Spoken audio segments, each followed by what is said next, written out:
The 2026 World Cup is over halfway done, and with the group stages coming to an end, in today's video, I'm going to be telling you guys the top 10 best players of the tournament so far. I've chosen 10 players that, in my opinion, have been the most influential to their team, who have gotten goals plus assists, or have just been really impactful on the pitch. Some of these players may be very obvious, but some other ones may be having somewhat of an underrated tournament. So if you guys agree with my top 10 list, remember to leave a comment down below, and remember to subscribe to the channel, as we just hit 9,000 subscribers and I'm trying to hit 10,000 before the end of the World Cup. I can't do it without you guys. But without further ado, let's get right into this video. Starting off in 10th place, I've gone with Alisson Becker. Now I feel like it was only right to include at least one goalkeeper on this list. I feel like there's a few different goalkeepers that have been very good in this World Cup. Another honorable mention is Suzuki of Japan. I think he's made some very good saves. I know Japan have conceded a decent amount of goals, but I think without him, they probably would have conceded double. But I have gone with Alisson Becker. I think he's been very good in this tournament. And by the way, being 33 years old and still having a tournament as good as him is incredible. Obviously, we've seen some other great goalkeeping performances like from Vozinha, from Room of Curaçao, but I think Alisson has been the most consistent across 3 games. Obviously, in the first game against Morocco, I don't feel like that was his best game. I feel like that was actually probably his worst game, where he got a 6.5 rating. But in the other 2 games, against Scotland, against Haiti, Brazil kept a clean sheet. They scored 3 goals, and I think Alisson was a big part of that.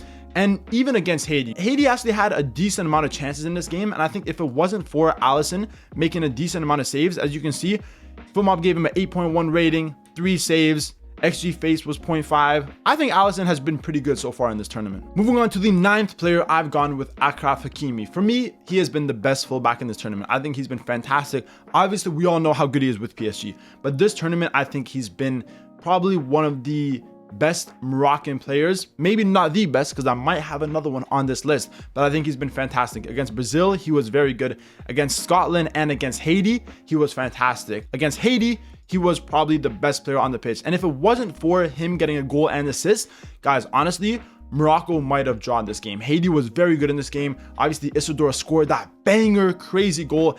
And if it wasn't for Hakimi getting the first goal on the score sheet, getting them back into the game, tying it up at 1-1, and also providing the assist for the later goal, guys, I'm not sure if Morocco would have finished second in this group. I think Haiti maybe could have got a result from this game. And for that reason, I do think that Hakimi has been very good in this competition. I just feel like the way that he makes overlapping runs with Morocco, as you can see his heat map, for example, in this game, it's all across the pitch, from the defense to the attack, arguably even more in the attack. So the way he can make overlapping runs, the way he helps out with the attack, the way he creates chances for players like El Kabi, players like Saibari, El Kanous, Brahim Diaz, whoever's in the attack, he is just one of the best creators for Morocco, and I think he's a very important player. Moving on to 8th place, and this may be a little bit of a surprising shout, I've gone with Ismail Saibari. I think he's been fantastic this tournament, and coming into this tournament, I've always been a fan of El Kabi. I've always said El Kabi, for me, has to start from Morocco. But with Saibari and how he's performing, obviously with PSV, he's had an incredible couple seasons. Now he just got signed by Bayern Munich for 50 million. And so far in this tournament, he's been absolutely crucial for Morocco, guys. He scored 3 goals. He scored 1 goal in every single game. He scored against Brazil, he scored against Scotland, and he scored against Haiti. And guys, these aren't just regular goals. These are incredible goals. Did you see that goal against Scotland? Beautiful finish in the 2nd minute. Top bins. What a finish, bro. Saibari has been fantastic for Morocco, and in a Moroccan team who you can say that they maybe haven't had as convincing as a tournament as you would like, I still think they've been very good. I think their midfield is fantastic. I think some of their attacking players like El Kanous, like Brahim Diaz, El Zazuli, I know he got injured, but even he's fantastic. But in the striker position, whether it's El Kabi or whether it's Saibari, it was a big decision by Wabi to decide who is going to be playing there. And I feel like he has gone with Saibari as his main striker option, his main sort of 9. But I feel like Saibari is a very different player to El Kabi. I feel like he has the dribbling capability. He has the ability to drop deep. He has the ability to really influence on multiple positions on the attack. And for that reason, guys, I think Saibari has been crucial for Morocco so far in this tournament. He's gotten 3 goals in 3 games, and that's why he had to be in this list. Moving on to 7th place, I've gone with Johan Manzambi. Now, he may be one of the underrated players on this list. He may be one of the most underrated players in this whole tournament, and I've been saying it since the start. I've watched this guy with Freiburg this season. He's been fantastic. What an incredible season. If you look at his market value, it's skyrocketed because he's been incredible with Freiburg. Obviously, they made it to the Europa League final. The ability that he has to play multiple different positions. He's a very, very versatile player. You know, he can play as a more defensive player, but he can play centrally. He can play on the right side. He can even play on the left. He can play in the attack. I've even seen him play at the striker position for Freiburg. Guys, this is one of the most versatile midfielders in the world. He's 20 years old from Switzerland, and he's been fantastic this tournament, guys. He's played 3 games. He's gotten 3 goals and 1 assist. And mind you, he didn't even play full minutes in these 3 games. He came off the bench against Qatar. He came off the bench against Bosnia. And guys, I was saying it against Qatar and against Bosnia, Manzabi needs to start. Whether they take off Freuler, whether they take off Abasher, he needs to start in that midfield. And finally, Murat Yakin started him against Canada, and look what he did. Look what he did in that game. He got a goal, he got an assist, absolutely incredible, fantastic performance by Manzambi. And even in the match before that against Bosnia, guys, he was on the bench. He came off the bench in the 72nd minute. He played the last 20 minutes of the game and got 2 goals and assisted the assist of the next goal. He was the most influential player in that game. And if it wasn't for him, I'm not sure if Switzerland would have won this game. I think it might have ended in a draw. So I think Manzambi has been the most important player for the Switzerland team. And I think this guy 100% is one of the top 10 players of this tournament so far. Moving on to 6th place, I've gone with Dennis Undav. Now, a lot of people may not know about Dennis Undav. For me, I think he's been a very good player with Stuttgart. He's been at this club for a bit over 2 years. He's played a total of 84 games and he's gotten 38 goals, meaning that he's getting almost a goal in every other game. And guys, I think he's a very, very important player for Germany. Now, he is getting up there in age. He's about 29 years old. I think this is his prime. I think this is definitely his prime. With Germany so far in this competition, he's been the most important player. Against Curaçao, came off the bench. He only got 26 minutes of play and he got a goal and, was it 1 assist or 2 assists? A goal and 2 assists in that game against Curaçao, but mainly against Ivory Coast. This was the Dennis Undav show. Now, I got to give credit to Nagelsmann because I think the substitutions he made were the reason why Germany won this game. And I've been a person who's been very critical of Germany. I've said in certain times where they look like a fantastic team, but I've also said that they look horrible. And that's why I think the inconsistencies come with Germany. And obviously after that injury with Slotterbeck, I do think it may be much harder for them in the World Cup.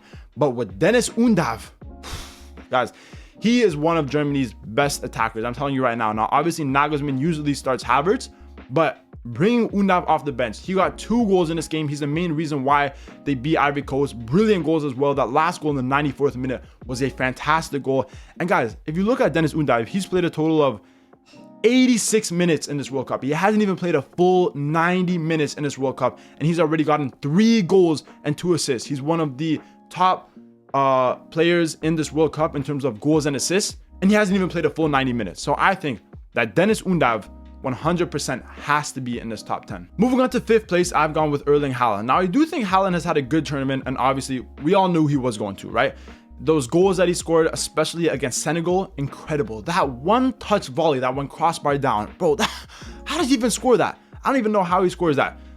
Oh no, it wasn't this goal. This goal right here. Incredible goal. Incredible. The tech to score that goal is crazy, guys. And obviously we knew Haaland was going to be the most important player for Norway in this tournament, right? We've seen what he's done at the club level. We've seen what he's done with Norway in the qualifiers. We knew he was going to score goals. And against Iraq, against Senegal, he was incredible. The main player on Norway got over 9.0 rating on both games, scored a brace in both games. But obviously in this game against France, he didn't play and Norway lost 4-1. Now, I do think if Haaland was playing in this game, I think he would have definitely scored. Obviously, he was on the bench. You know, they want to preserve his fitness because he's the most important player for Norway. I do think he would have scored in this game. But since he didn't play this game, I can't have him higher on this list. But I still think he's been absolutely fantastic. He's gotten 4 goals in 2 games. He's been the top goal scorer for the amount of games that he played. And guys, I think he's been incredible. I think he's been absolutely incredible. I think the quality of goals that he's scoring, yes, you know, we see tap-ins, right? Which basically comes down to his incredible positioning on the pitch, guys. You can't, everyone that says tap-ins are easy, don't play football, because you need incredible positioning to score tap-ins, and that's what Haaland has.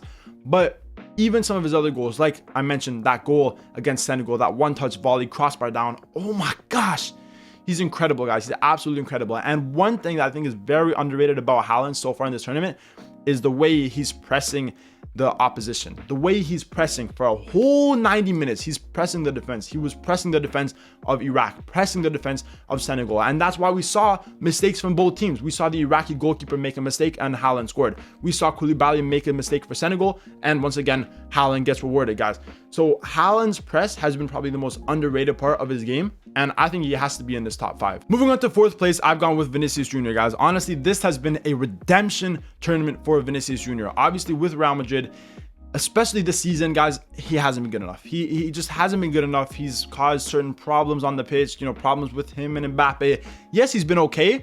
And, you can tell that he's gotten a decent amount of goals. But I will say Vinicius Jr. needs to do better. And it's mainly comes down to his attitude that hasn't really been the best.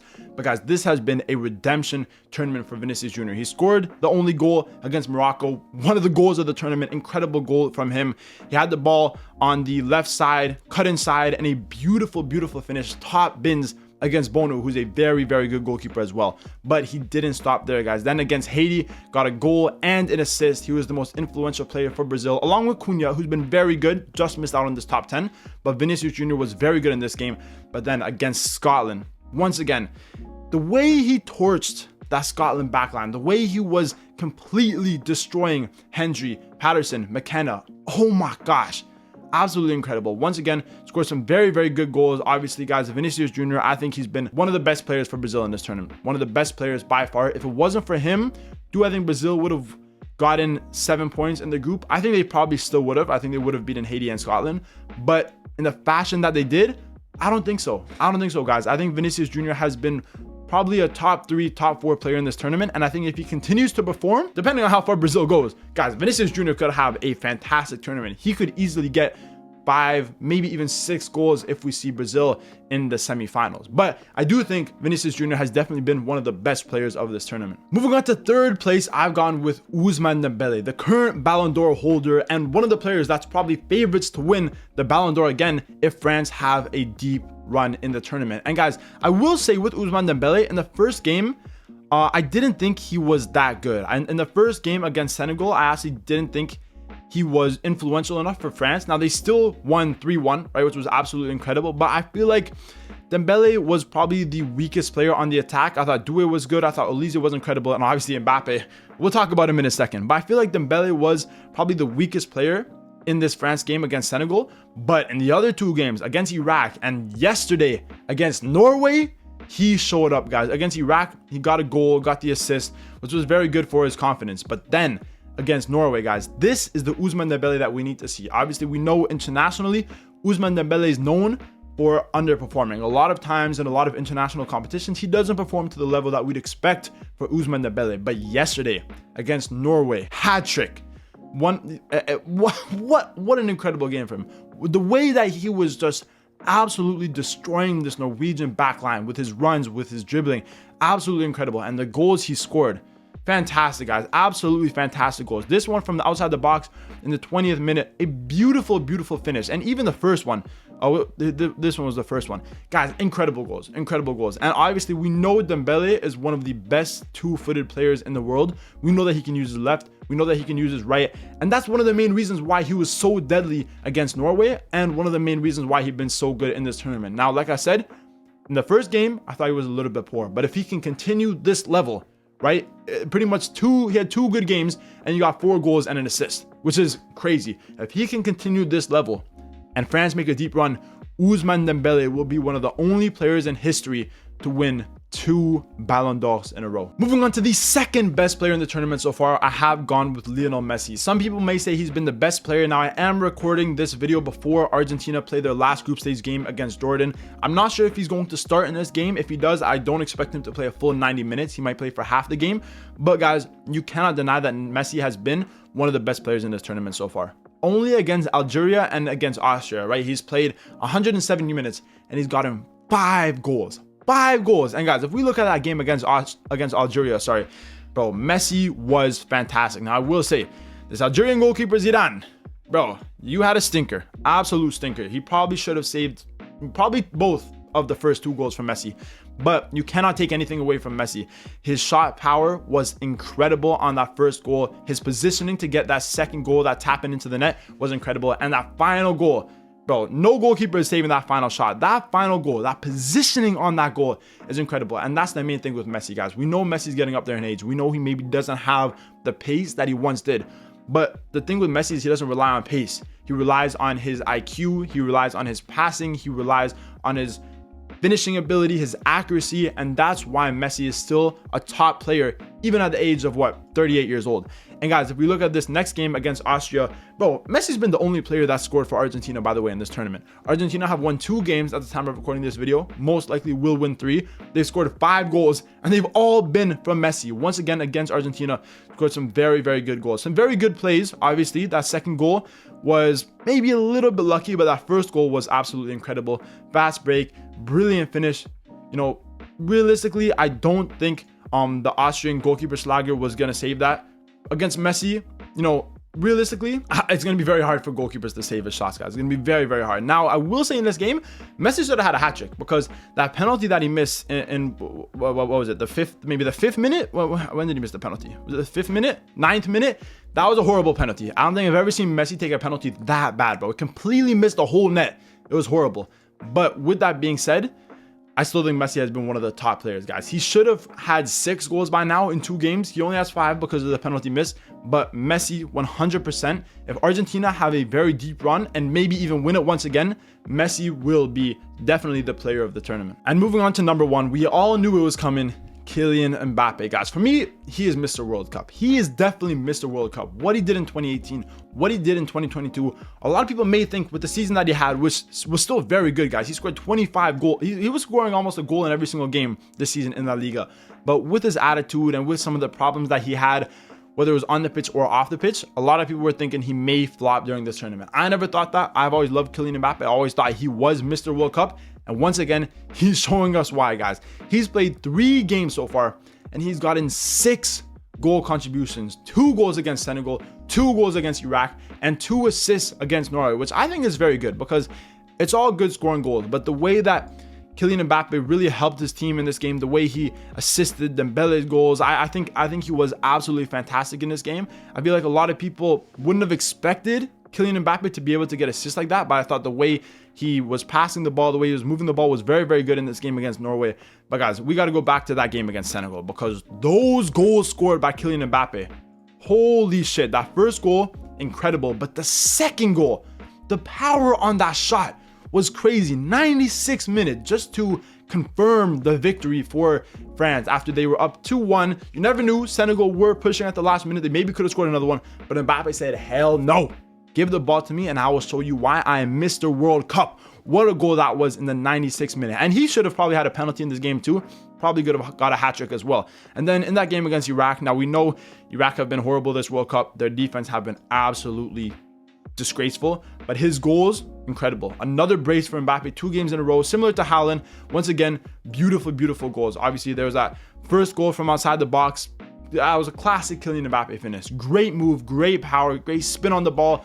Maybe the goalkeeper could have gotten a hand to him, maybe could have saved it, but a beautiful goal. And obviously that next goal, guys, Mbappe has been the best player in this tournament. And if you say otherwise, you are definitely biased. You know, some people may say Messi. I can hear it. But I think Mbappe has been the most influential player for his team during this World Cup.